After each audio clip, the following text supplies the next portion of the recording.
주일 아침에 특별한 일이 없으면 사도행전을 살펴보겠습니다. 전부를 강의할 수는 없지만 중요한 부분을 발췌해서 말씀을 나누겠습니다. 오늘은 사도행전의 서론에 해당되죠. 설교 제목은 하나님 나라의 일입니다. 오늘 저는 오찬주 장로님께서 기도하신 대로 하나님 나라의 백성으로 살면 참된 행복을 누리고 나눌 수 있다는 것을 말씀드리려고 합니다. 이유는 하나님의 나라가 행복한 나라이기 때문입니다. 하나님의 나라가 어떤 나라이기에 행복한 나라일까요? 사도 바울은 로마서 14장 17절에서 하나님 나라가 어떤 나라인지를 잘 말씀했습니다. 하나님의 나라는 먹는 것과 마시는 것이 아니 오직 성령 안에 있는 의와 평강과 희락이라. 하나님의 나라가 의와 평강과 희락으로 가득하기 때문에 하나님 나라의 백성들은 행복하다고 하는 것이죠.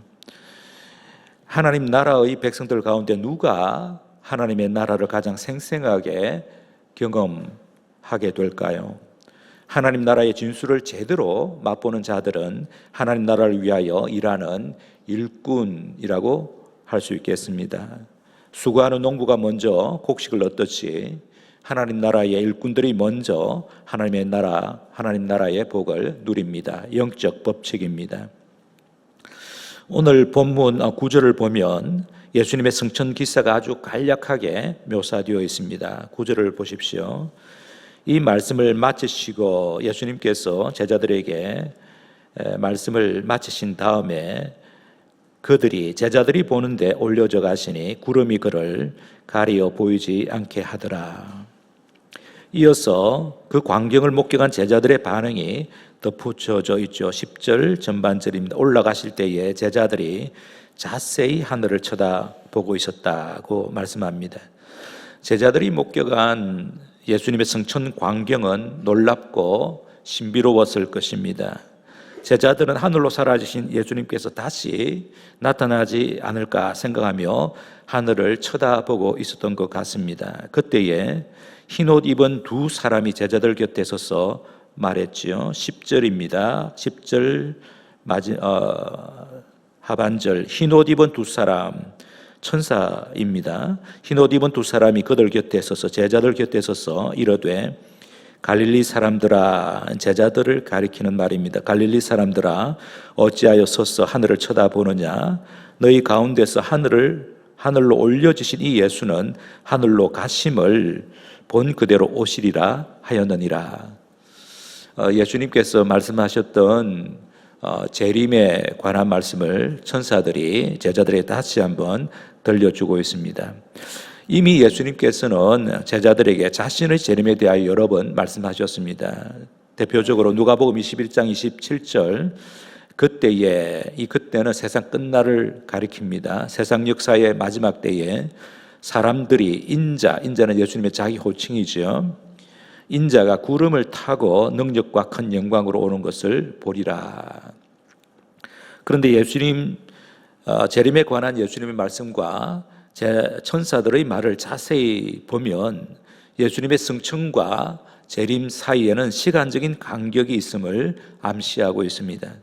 예수님은 부활하신 후 40일 동안 제자들에게 여러 번 나타나셨다가 사라지셨습니다. 그러나 승천하신 후로는 더 이상 나타나셨다가 사라지시는 일을 반복하지 않으신다는 것입니다. 언젠가 다시 강림하실 터인데 그때부터는 예수님께서 우리를 떠나지 않으시고 영원히 함께 하십니다. 그 예수님 재림의 날이 우리에게는 최후 승리의 날이요 불신자들에게는 최후 심판의 날입니다. 그러므로 예수님의 재림 때까지 제자들과 교회는 더 이상 예수님을 육체로 만날 수는 없습니다. 중요한 것은 예수님께서 왜 성천하셨는가 하는 것입니다. 예수님의 성천은 두 가지 면에서 이해해야 합니다. 하나는 예수님의 성천이 예수님이 누구신지를 보여주는 확실한 증거가 됩니다. 우리가 오늘 사도행전 1장을 보고 있는데 사도행전 2장 34절 36절을 보면 거기에 사도 베드로의 첫 설교가 나옵니다. 제가 읽어드리겠습니다. 2장 34절에서 36절입니다. 다윗은 하늘에 올라가지 못하였으나 친히 말하여 이르되, 다윗의 그 예언을 지금 베드로가 인용하고 있습니다. 주께서, 주는 성부 하나님이십니다. 주께서 내 주에게, 앞으로 오실 메시아입니다. 메시아 내 주에게 말씀하시기를, 내가 성부 하나님이죠, 내가 내 원수로 내 발등상이 되게 하기까지 너는, 메시아입니다, 메시아, 너는 내 우편에 앉아 있으라 하셨도다 하였으니, 그런즉 이스라엘 온 집은 알지니, 확실히 알지니 너희가 십자가에 못 박은 이 예수를 하나님이 주와 그리스도가 되게 하셨느니라 하니라. 하나님께서 다윗의 예언을 이제 성취하셨다, 예수님을 통하여 성취하셨다라고 베드로가 설교를 했습니다. 예수님께서 성천하신 지 열흘이 지났을 때 성령님께서 강림하셨습니다. 그날이 오순절이었죠. 성령으로 충만해진 베드로가 오순절 성전 축제에 참여한 무리들에게 설교했는데, 금방 읽은 구절이 베드로 설교의 핵심입니다. 예수님의 성천 사건이 예수님이 주와 그리스도가 되신다는 명백한 증거라는 것이죠. 주라는 말은 예수님께서 우주 만물의 통치자라는 뜻입니다. 하늘과 땅의 모든 군세를 가지신 분으로서 만물을 충만케 하시는 분, 만물을 새롭게 하시고 온전하게 하시는 분이라는 뜻입니다. 그리스도란 하나님께서 구약시대에 다윗을 비롯하여 많은 선지자들에게 이스라엘과 온 세상의 구원을 위하여 보내어 주시겠다고 약속하신 바로 그 메시아라는 뜻입니다. 사도신경에서 우리가 고백하는 것처럼 예수님은 장사된 지 사흘 만에 죽은 자 가운데서 다시 살아나셨습니다. 예수님은 하늘에 오르시어 전능하신 하나님 아버지 우편에 앉아 계시는 만유의 주요 살아계시는 하나님의 아들이십니다. 예수님은 하늘로부터 산자와 죽은 자를 심판하러 오시는 구원주와 심판주이십니다. 특히 성천하신 예수님을 믿는다는 것은 예수님이 만유의 주님이시여 우리의 유일한 구주이심을 믿는다는 것입니다. 여러분은 성천하셔서 지금 하나님 보좌 우편에 앉아 계신 예수님을 믿습니까? 그렇게 믿어야 참된 믿음입니다. 성천의 또 한 가지 의미는 이후에 사도들과 신약교회의 활약상을 예수님께서 신뢰하셨다는 뜻입니다. 이제 나를 대신하여 너희들이 일할 차례다. 나의 소원은 너희들이 내가 하던 일을 이어받아 그 일을 완수하는 것이다. 물론 너희들이 그 일을 잘 하도록 내가 적극적으로 도울 것이다. 그러나 그 일을 주도해야 할 자들이 바로 너희들이다 라고 예수님께서 말씀하신 것이죠. 그러므로 예수님의 성천은 예수님께서 부탁하신 일을 수행하도록 제자들과 교회의 위임장을 수여했다고 볼 수 있습니다. 위임장을 받은 제자들과 교회는 그리스도의 대사가 된 것이죠. 그러면 예수님께서 성천하시면서 제자들과 교회에 맡기신 일이 무엇일까요? 한마디로 말하면 하나님 나라의 일입니다. 오늘의 설교 제목이죠. 오늘 본문 3절을 보겠습니다. 3절. 그가, 예수님이죠. 예수님께서 고난받으신 후에 십자가에서 죽으신 후에 또한 그들에게 확실한 많은 증거로 친히 살아계심을 나타내사 부활을 보여주셨다. 부활하신 예수님 자신을 보여주셨다라는 것이죠. 40일 동안 그들에게, 제자들에게 보이시며 하나님 나라의 일을 말씀하시니라. 예수님께서 부활하신 후에 성천하시기까지 40일 동안 이따금씩 제자들에게 나타나셔서 말씀하셨는데, 그 말씀의 주제가 하나님 나라의 일이었습니다. 예수님께서 사도들에게 말씀하신 하나님 나라의 일이 무엇일까요? 제자들과 나누었던 마지막 대화에서 하나님 나라의 일이 무엇인지 추측할 수 있습니다. 6절을 보시기 바랍니다. 6절에 보면 그들이 모였을 때에, 제자들이 예수님과 함께 모였을 때라는 뜻입니다. 제자들이 모였을 때에 예수께 여쭈어 이르되 주께서 이스라엘 나라를 회복하심이 이때이니까 라고 질문하지요. 예수님께서 이스라엘 나라를 회복하심이 지금입니까? 라고 질문합니다. 이 질문에 대하여 예수님께서 대답하셨죠. 7절입니다. 이르시되 때와 시기는 아버지께서 자기의 권한에 두셨으니 너희가 알 바 아니다 라고 말씀하십니다. 이스라엘이 언제 회복될 것인지 그 때와 시기는 하나님 아버지께서 정해 놓으셨다. 그러므로 거기에 너희들이 관심을 기울여야 할 것은 아니다라고 하셨습니다. 대신에 제자들이 어디에 관심을 집중해야 할지를 말씀하셨습니다. 8절이죠. 사도행전의 요절이기도 합니다. 8절 우리 함께 읽도록 하겠습니다. 읽겠습니다. 오직 성령이 너에게 임하시면 너희가 권능을 받고 예루살렘과 온 유대와 사마리아와 땅끝까지 이르러 내 증인이 되리라 하시니라. 이 말씀은 예수님께서 제자들에게 주신 최후의 말씀으로서 명령이 아니라 약속입니다. 예수님께서 제자들을 당신의 증인으로 사용하실 것이라는 약속입니다. 그런데 예수님의 증인들을 통하여 예수님께서 이루시고 싶었던 일이 무엇일까요? 그것은 이스라엘만 아니라 온 세상의 회복입니다. 예루살렘과 온 유대와 사마리아와 땅끝의 회복입니다. 그러므로 예수님께서 제자들에게 말씀하신 하나님 나라의 일은 온 세상의 회복과 관련된 일입니다. 성도 여러분, 우리가 꼭 기억해야 할 것 한 가지는 하나님의 최고 관심사가 온 세상이 회복되는 것이라는 것입니다. 온 세상의 회복이 하나님의 최고 관심사입니다. 이스라엘 정도가 아니라 땅끝까지 회복되는 것이 하나님의 뜻입니다. 지금 우리가 보고 있는 사도행전만 아니라 성경 전체의 주제를 한마디로 요약하면 세상의 회복에 관한 하나님의 계획과 실천입니다. 세상의 회복에 관한 하나님의 계획과 실천이 성경 전체의 주제입니다. 구약 성경은 세상의 회복을 위하여 하나님께서 어떻게 계획하시고 준비하시는지를 증언합니다. 신약 성경은 세상의 회복을 위하여 하나님께서 결정적으로 실행하신 일에 관하여 증언합니다. 하나님께서 세상의 회복을 위하여 결정적으로 하신 일은 우선적으로 자기 아들을 보내신 일이었습니다. 그 아들이 예수님이시죠. 예수님께서 이 세상에 오셔서 하신 일은 세상과 만물을 근원적으로 회복하시는 일을 하셨습니다. 이것이 예수님께서 이 땅에 오셔서 행하신 재창조 사역, 새 창조 사역입니다. 죽음이 지배하던 만물에 생명을 불어넣는 일이지요. 그래서 예수님 때문에 새 시대가 도래했습니다. 예수님께서 공생의 사역을 시작하시면서 처음 선포하셨던 말씀이 천국이 가까이 왔느니라 였습니다. 이 선언은 예수님 자신이 천국을 갖고 이 땅에 들어오셨다는 것입니다.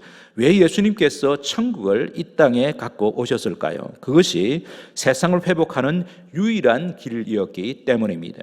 사람들은 이 세상을 회복하는 일을 자신들의 지혜와 힘으로 잘 할 수 있다고 생각합니다. 예수님 당시에도 그랬고 지금도 그러합니다. 그러나 성경은 말씀합니다. 사람이 그 일을 할 수 없기 때문에 하나님께서 친히 그 일을 시작하셨다는 것입니다. 그것이 예수님을 통한 세상의 회복입니다.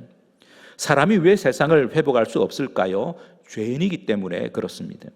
사람이 자기의 죄 문제를 해결하지 않고는 세상의 회복을 위하여 아무것도 할 수 없습니다. 자기의 죄 문제를 해결하지 못한 사람이 이 세상을 어떻게 회복할 수 있겠습니까?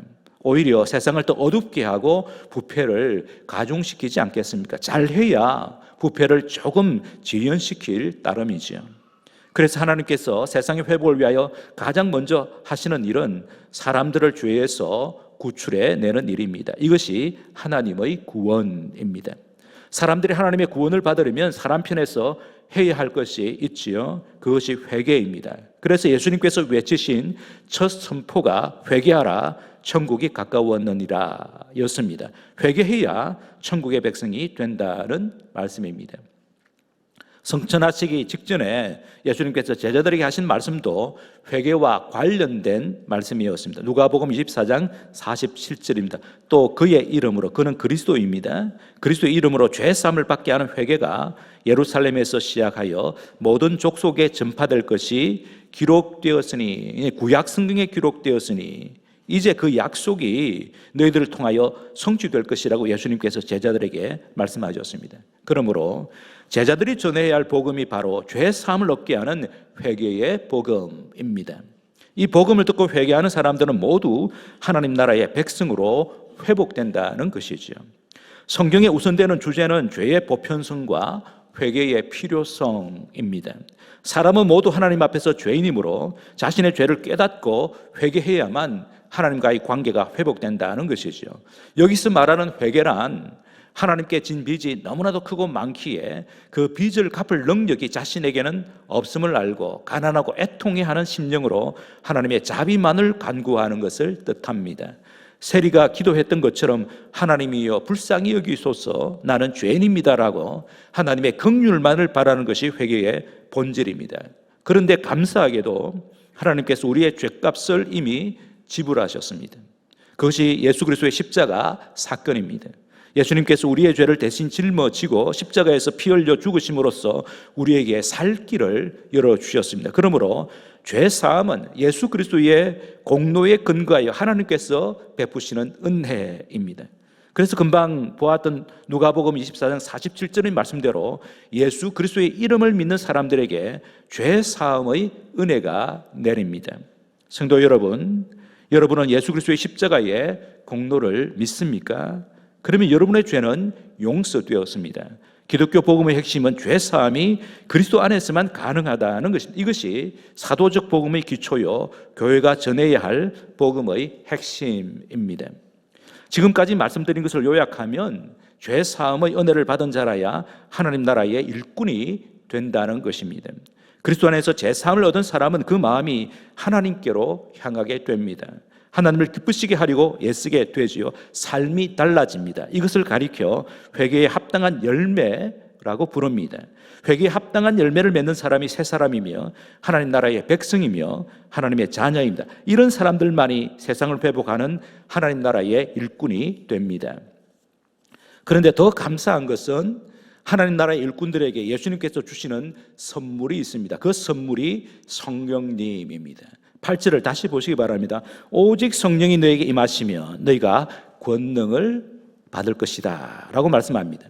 성령님께서 하나님의 일꾼들에게 권능을 주십니다. 성령의 권능을 받은 하나님의 일꾼들은 자신이 일할 일터를 명확하게 봅니다. 그게 하나님께 주시는 비전이죠. 그리고 일어나서 그 비전의 실현을 위하여 일터로 달려가게 됩니다. 오늘의 본문 말씀대로 성령님께서 하나님 나라의 일꾼들로 하여금 예루살렘과 온 유대와 사마리아와 땅끝까지 가게 하십니다. 머무는 곳에서 예수님의 증인으로 살게 하시고 복음을 전하게 하십니다. 그래서 세상을 하나님의 나라로 회복하는 일을 하게 하십니다. 그러므로 사도들에게 우선적으로 필요했던 것은 성령으로 세례를 받는 것이었습니다. 성령으로 세례받기 위하여 사도들은 예수님의 분부대로 예루살렘을 떠나지 않고 성령님의 강림을 기다렸습니다. 간절히 기도하며 기다렸습니다. 열흘쯤 지났을 때에 성령님이 그들 가운데 충만히 부어졌습니다. 예수님께서 요단강에서 세례 요한에게 세례 받으실 때 성령의 기름 부음을 받으셨던 것처럼 그 동일한 성령님이 제자들에게도 부어졌습니다. 그래서 사도들도 예수님처럼 성령의 권능을 받아 힘차게 하나님 나라의 일을 할 수 있었습니다. 사도들만 그랬던 것이 아니죠. 평범한 성도들도 하나님 나라의 일을 했습니다. 사도들이 받았던 동일한 성령님을 그들도 받았기 때문입니다. 오순절 날에 성령님께서 세상에 강림하신 이후부터는 누구든지 예수 그리스도의 이름으로 회개할 때 즉시 성령의 세례를 받습니다. 다르게 말하면 회개함으로써 죄사함을 받은 사람에게 그 즉시 성령님이 내주하십니다. 그렇게 성령의 사람이 되면 예수님처럼 능력 있는 하나님 나라의 일꾼이 됩니다. 여기에는 그 누구도 차별이 없습니다. 이것이 사도행전과 신약 성경이 증언하는 내용입니다. 오늘 우리가 관심을 집중했던 주제는 하나님 나라의 일입니다. 하나님 나라의 일이 무엇인가 하는 것이죠. 그것은 바로 세상의 회복입니다. 세상의 회복은 죄사함의 은혜로부터 시작됩니다. 그러므로 세상의 회복과 관련된 하나님 나라의 일은 먼저 우리 자신의 진정한 회개에서부터 시작된다고 할 수 있습니다. 여러분에게 묻습니다. 여러분은 회개했습니까? 회개의 핵심은 주인을 바꾸는 것입니다. 이전에는 내가 내 인생의 주인이었는데 이제는 예수님이 내 인생의 주인임을 인정하는 것입니다. 여러분은 정말 회개했습니까? 여러분의 주인이 예수님임을 인정하고 예수님께 순복하고 있습니까? 그렇다면 여러분의 마음에 예수님의 영이신 성령님께서 내주하고 계시는 것이 분명합니다. 여러분의 심령에 내주하고 계시는 성령님께서 하시는 일은 여러분의 인격과 삶을 변화시켜 예수님을 닮게 합니다. 예수님의 증인이 되게 합니다. 다시 말하면 하나님 나라에 합당한 일꾼이 되게 하십니다. 다시 묻습니다. 여러분은 회개했습니까? 주인을 바꾸었습니까? 예수님을 주인으로 모셨습니까? 성령의 은혜로 회복되었습니까? 더 나아가 여러분 날마다 회개하고 있습니까? 성령의 은혜로 날마다 회복되고 있습니까? 성령의 사람은 하나님의 은혜 안에서 날마다 회복되고 있는 사람입니다. 이러한 사람만이 세상을 회복하는 하나님 나라의 일에 충성할 수 있습니다. 그런데 성령의 은혜로 말미암아 자신의 심령이 회복되고 있는 사람은 반드시 다른 사람의 회복에 관심을 가지지 않을 수 없습니다. 이러한 관심은 성령 받은 사람의 자연스러운 현상입니다. 오늘 우리가 살펴보고 있는 사도행전을 누가가 기록했는데 누가야말로 한 사람의 회복에 지대한 관심을 가졌습니다. 그 한 사람이 데오빌로이지요. 1절 보시면 데오빌로여, 이 사도행전을 받는 수신자가 데오빌로입니다. 사도행전은 누가가 데오빌로를 위하여 쓴 글입니다. 그런데 이 글보다 먼저 쓴 글이 있었다고 하죠. 1절 보시면 데오빌로, 내가 먼저 쓴 글에는, 그것이 바로 누가복음입니다. 누가복음도 복음서이기 때문에 예수님의 행적에 관한 기록입니다. 누가가 두 편의 글을 썼죠. 누가복음과 사도행전입니다. 누가복음과 사도행전은 사도 바울이 쓴 13편의 편지들 전체의 길이와 맞먹습니다.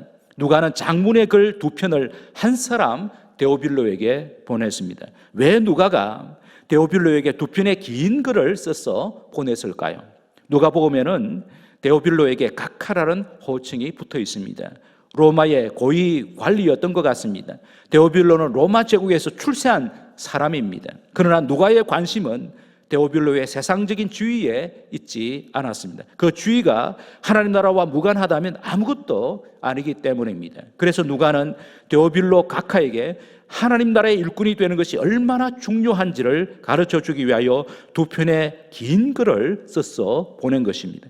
데오빌로가 아직 회심하지 않았다면 회개의 기회를 주기 위해서였을 것입니다.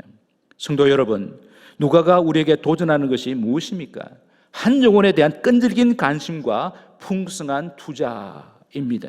이것이 온 세상의 회복을 위하여 일하시는 하나님의 열심과 정확하게 일치하는 것이죠.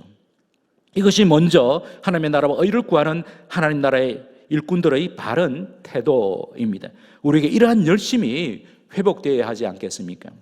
설교를 시작하면서 하나님 나라가 얼마나 행복한 나라인지를 잘 표현해 주는 성경의 한 구절을 소개했습니다. 로마서 14장 17절, 하나님의 나라는 오직 성령 안에서 의와 평강과 희락이라. 하나님의 나라는 의와 평강과 희락이 충만한 나라입니다. 그러므로 하나님 나라의 백성이 되면 참된 행복을 누리고 나눌 수 있지요. 행복의 요소 가운데 세 가지를 꼽으라 하면 의와 평강과 희락입니다. 평강과 희락이 행복의 필수적인 요소인 것은 상식적으로도 수긍할 수 있지요. 모든 것 다 가졌다 해도 평강과 기쁨이 없다면 불행하지요. 뭔가 부족한 것이 있어도 평강과 기쁨이 넘친다면 행복합니다. 그러므로 행복하려면 평강과 기쁨이 있어야 합니다. 평강과 기쁨이 넘칠수록 더 행복합니다. 그런데 행복의 필수적인 요소 가운데 의도 포함됩니다. 의에 대하여 바르게 이해하려면 우선 의와 반대되는 개념을 생각하면 되죠. 의와 반대되는 개념은 죄입니다. 죄가 들어오면 의가 물러가고 또 의가 들어오면 죄가 물러납니다. 죄가 있는 곳은 불행하고 의가 있는 곳은 행복하죠. 성경에서 말씀하는 의는 1차적으로 관계적인 용어입니다. 특히 하나님과 올바른 관계에 있을 때의 그 상태를 의라고 합니다. 지금까지 살아오면서 여러분이 정말 기뻤던 때는 언제입니까? 예수님을 믿어 죄 사함을 받았을 때가 아닐까요? 그때를 회상해 보시기 바랍니다. 그때 온 세상이 달라 보였습니다. 제 경험으로는 제가 회심했을 때에 들판의 풀들과 꽃들이 하나님의 은혜를 노래하고 있었습니다. 사람들이 모두 사랑스럽게 보였습니다. 제 입가에는 미소가 번졌습니다. 여러분들도 그랬을 것입니다. 그런데 하나님께서는 우리의 변화를 보시고 우리보다 더 크게 기뻐하셨습니다. 누가복음 15장에서 예수님께서 100마리 양 중에 이른 양 한 마리를 찾아 기뻐하는 목자의 비유를 말씀하신 다음에 이렇게 말씀하셨습니다. 누가복음 15장 7절입니다. 내가 너에게 이르노니 이와 같이 죄인 한 사람이 회개하면 하늘에서는 회개할 것 없는 어인 99으로 말미암아 기뻐하는 것보다 더하리라. 탕자 비유에서도 마찬가지죠. 탕자가 집으로 돌아왔을 때에 아버지는 종들에게 이렇게 말합니다. 누가복음 15장 22절에서 24절입니다. 아버지는, 물론 이 비유에서 이 아버지는 하늘 아버지를 연상하게 합니다. 아버지는 종들에게 이르되 제일 좋은 옷을 내어다가 입히고 손에 가락지를 끼우고 발에 신을 신기라. 그리고 살진 송아지를 끌어다가 잡으라. 우리가 먹고 즐기자. 이 내 아들은 죽었다가 다시 살아났으며 내가 잃었다가 다시 얻었노라 하니 그들이 즐거워하더라. 그런데 하나님께서는 당신의 그 기쁨에 우리가 계속해서 동참하기를 바라십니다. 하나님의 기쁨에 동참하기 위해서는 우선적으로 우리가 하나님 나라의 일에 관심을 가져야 합니다. 하나님 나라의 일이나 이미 말씀드린 대로 세상의 회복입니다. 세상의 회복은 사람들의 회복에서부터 시작되죠. 언제 사람이 회복됩니까? 하나님께로 돌아올 때에 회복이 일어납니다. 그러므로 우리를 통해 하나님께로 돌아오는 영혼들이 있을 때 그때 우리는 참된 기쁨과 생의 보람을 느낍니다. 다시 강조합니다. 참된 기쁨, 영원한 기쁨이 언제 찾아듭니까? 하나님 나라의 일을 할 때 찾아듭니다. 세상을 회복하기 위하여 일할 때에 행복하게 됩니다. 좀 더 구체적으로 말하면 한 영혼을 구원하는 일에 사명감을 갖고 뛰어들 때에 우리에게 행복이 찾아듭니다. 우리가 전한 복음을 듣고 그 복음을 받아들이는 자들을 볼 때에 이전에 경험하지 못했던 하늘의 기쁨으로 충만하게 될 것입니다. 성도 여러분, 하나님께서 왜 우리에게 2023년 한 해를 열어주셨을까요? 하나님 나라의 일을 하라고 주신 것입니다. 그 하나님 나라의 일 가운데 아주 중요한 것 하나는 한 영혼이라도 구원하는 것이죠. 그러므로 지금 이 시간에 올해의 전도 대상자를 정하셔야 합니다. 이미 정하신 분들도 계시겠지만 올해의 전도 대상자 VIP를 정하는 것입니다.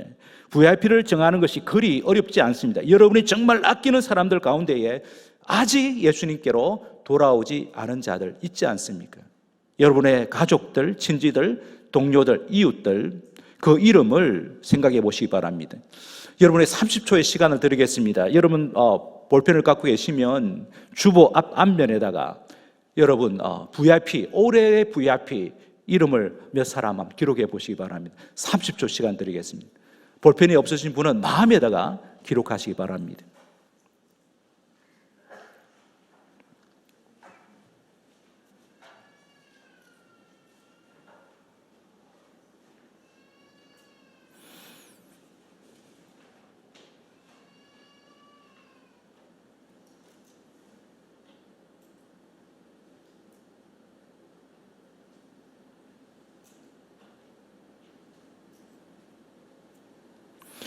그 VIP들을 위하여 우리가 무엇을 해야 하겠습니까? 여러분, 빠지지 않고 매일 그 사람의 이름을 불러가며 기도해야 합니다. 그들의 마음이 열리도록, 하나님께 열리도록 기도하셔야 합니다. 그리고 때를 얻든지 못 얻든지 이들이 예수님을 만나도록 최선을 다해 섬겨야 합니다. 말씀을 맺겠습니다. 사도들은 하나님 나라의 일꾼들로서 충성스럽게 하나님 나라의 일을 했습니다. 사도들이 세상을 떠난 후에는 교회가 하나님 나라의 일을 하는 사도적 사명을 위임받았습니다. 사도적 사역의 계승자가 교회라는 뜻이죠. 예수님께서 하셨던 일이 하나님 나라의 일이었고 사도들이 했던 일도 하나님 나라의 일이었습니다. 그 일을 교회가 계속하고 있습니다. 말씀드린 대로 하나님 나라의 일의 핵심은 세상의 회복입니다. 세상의 회복은 먼저 우리 자신의 심령이 새롭게 되는 것에서도 시작됩니다. 그리고 자연스럽게 다른 사람들의 심령을 새롭게 하는 일로 이어집니다. 우리 각자와 우리 교회가 세상을 회복하는 하나님 나라의 일에 헌신할 때에 참 보람과 기쁨이 가득하게 될 것입니다. 그것이 바로 성령의 충만입니다. 세상을 회복하는 하나님 나라의 일에 충성함으로써 날마다 성령의 충만을 경험하는 저와 여러분 되시기를 주님의 이름으로 축복합니다.